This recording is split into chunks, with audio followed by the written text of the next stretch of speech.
juste pour ajouter un élément qui me paraît très important. En fait, vous savez, évidemment, vous vivez ça tous les jours, il y a trois critères essentiels à la définition de l'économie sociale et solidaire. Il y a l'utilité sociale, il y a l'utilisation des profits ou des excédents, et puis la gouvernance qui est participative ou démocratique. La lucrativité limitée concerne le deuxième de ces critères, c'est-à-dire la façon dont on utilise les profits. Et ça, c'est extrêmement important parce que le modèle de l'économie sociale dépend de ça. Tout l'enjeu politique, d'une façon générale, c'est d'arriver à ce que un modèle alternatif qui est le modèle de l'économie sociale et solidaire soit reconnu à sa juste valeur. Et ce modèle, en fait, ce modèle économique est spécifique parce que il n'y a pas de rémunération des actionnaires. Donc la lucrativité limitée, c'est en fait de ne pas donner à des actionnaires ni la possibilité de décider pour l'entreprise, ni la possibilité de se rémunérer. Donc ça, c'est quand même quelque chose qui est extrêmement important. Voilà ce que je voulais rajouter. Alors maintenant, au niveau du plan européen, vous savez, vous l'avez dit, il y a eu un plan européen qui a été décidé le 9 décembre de l'année dernière, qui a mis fin à une période où finalement il n'y avait pas de portage politique de l'économie sociale et solidaire. Moi, j'étais responsable de ça sous la commission Santerre. Je n'avais aucune possibilité réellement de promouvoir comme je le souhaitais et de développer la politique européenne de l'économie sociale et solidaire. Avec ce plan-là, maintenant, on a une réelle reconnaissance politique. Donc il y a réellement un changement de potentialité au niveau européen. Alors, comme toujours, la Commission a consulté. Il y a une consultation à l'été 2021 et le papier qui est disponible, c'est un papier que j'avais réalisé avec d'autres associations ou d'autres acteurs de l'économie sociale. Vous avez ESS France, mais il y a aussi le groupe Vive, il y a la MGEN, il y a aussi l'IPSE, parce que l'IPSE était très impliqué avec la présidence portugaise sur les aspects sociaux. Donc voilà, nous avons fait. Et puis il y a le Finansoc qui s'appelle maintenant FAIR, qui est très pointu sur les aspects de financement de l'économie sociale et solidaire. Donc on a fait ce papier parce qu'on voulait influencer la Commission sur ce concept de lucrativité limitée.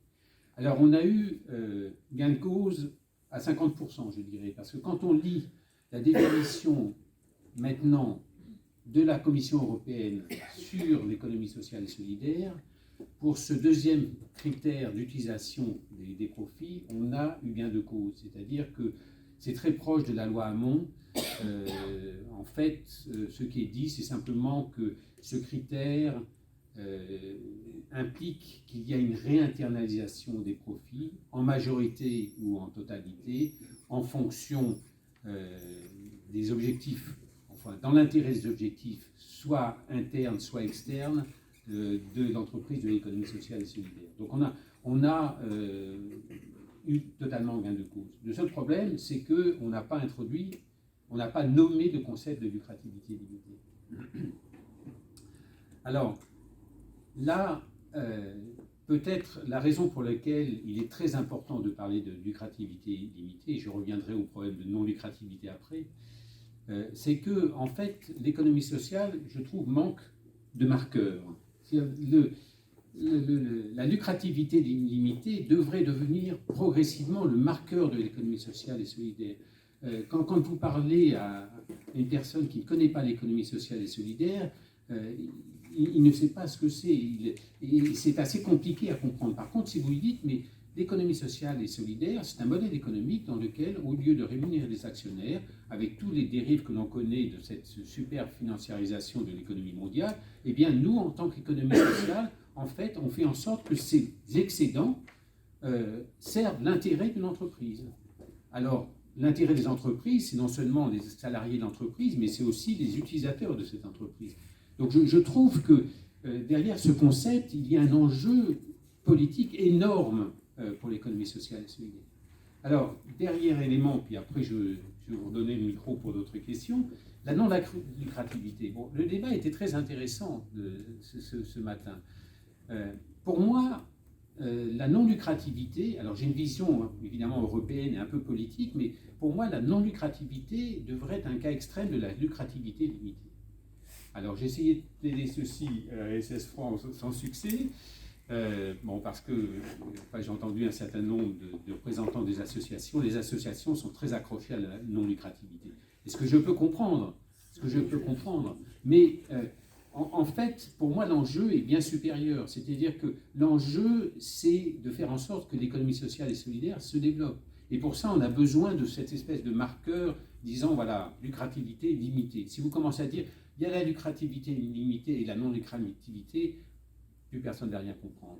Donc c'est pour ça que je pense qu'il faut introduire d'abord le concept de lucrativité limitée. La non-lucrativité, c'est simplement le fait que vous comportez quand même n'importe quel acteur de l'économie sociale, mais vos profits sont soit nuls parce que vous n'avez pas de marché, ou alors statutairement doivent être en majorité totalement internalisés. Donc la non-lucrativité, c'est une sorte de cas limite. Et dernier élément, alors je ne veux pas essayer de vous convaincre parce que c'est un débat qu'il va falloir que le SS France relance prochainement parce qu'il faut que ceci soit décanté. La non-lucrativité, faites très attention que si vous dites non lucratif, au niveau européen, on va dire ONG. Hein, comme disait Antoine, en fait, dans le droit européen, c'est un article 54, il n'y a que deux types d'organisations qui sont reconnues. Il y a les entreprises à but lucratif et les entreprises à but non lucratif. Bon, une association, ce n'est pas une ONG. Je pense qu'une association a tout intérêt à se faire reconnaître comme économie sociale plutôt comme ONG.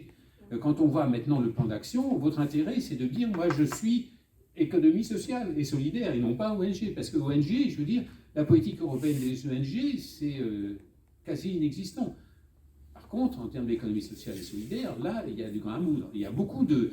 je ne vais pas parler de ce plan, mais il y a par exemple 2 milliards d'euros qui vont être, donnés, enfin pas donnés, mais qui vont garantir les intermédiaires financiers de façon à ce que les intermédiaires financiers puissent fournir du capital solidaire sous toutes les formes, hein, du quasi-equity ou des prêts, etc. Donc voilà, derrière ce terme de lucrativité limitée, il y a la panacée, si j'ose dire, pour la Commission européenne. La Commission européenne ne fonctionne, n'agit que si elle est capable de démontrer qu'il y a des défaillances de marché. Donc le traité... C'est quoi une défaillance? Oui, alors le traité européen, c'est un traité qui est très libéral. C'est le moins qu'on puisse dire. Hein. Et la Commission ne peut pas faire autrement que d'appliquer le traité, elle est gardienne du traité. Donc il faut introduire progressivement un certain nombre de points de façon à ce que la Commission fasse autre chose que d'appliquer cette espèce de libéralisme total. Alors pour pouvoir agir, elle doit démontrer qu'il y a des défaillances de marché. Le credo, en quelque sorte, alors je simplifie évidemment, mais le credo du traité européen, c'est de dire que le marché est capable, lui, s'il est bien régulé, de régler tous les problèmes. Sauf qu'il y a des défaillances de marché, c'est-à-dire qu'il y a des situations dans lesquelles le marché n'arrive pas à faire face aux besoins ou à produire ce qui serait demandé par les acteurs.